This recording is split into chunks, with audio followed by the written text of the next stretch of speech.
no proof is not enough. En soirée entre amis, en réunion de famille, ou lors d'un dîner aux chandelles, une bière, un petit verre de vin, ou une délicieuse coupe de champagne ne sont jamais de refus. Favorisant la détente et la bonne humeur, et aidant à la digestion des repas copieux, on n'hésite pas à se resservir.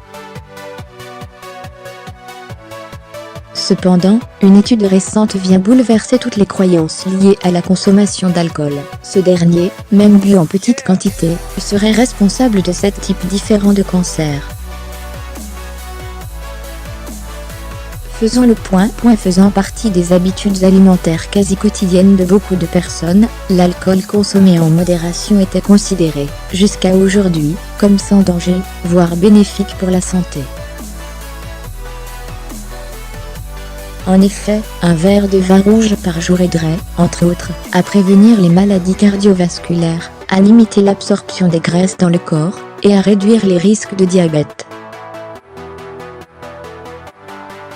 Cependant, une étude réalisée par l'American Society of Clinical Oncology, ASCO, vient de montrer qu'une consommation d'alcool, qu'elle soit excessive, modérée ou faible, est étroitement liée à un risque élevé de développer 7 types différents de cancers, à savoir le cancer du sein, du côlon, du rectum, du foie, de l'ésophage, de la bouche et de la gorge.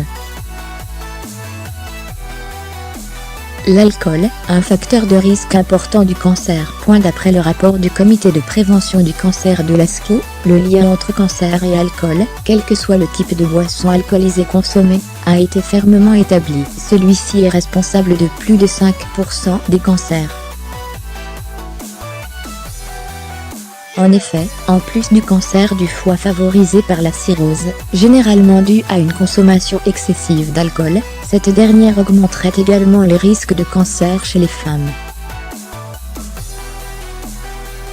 Pour celle-ci, boire un verre de bière ou de vin par jour, même avec une faible teneur en alcool, équivaudrait à une augmentation des risques de développer un cancer de 9%, et celui de souffrir d'un cancer du sein de 5 fois. De plus, le rapport met également l'accent sur le fait que plus une personne augmente sa consommation d'alcool, et plus la durée de cette consommation est longue, plus le risque de développer un cancer est accru, surtout en ce qui concerne les cancers ORL.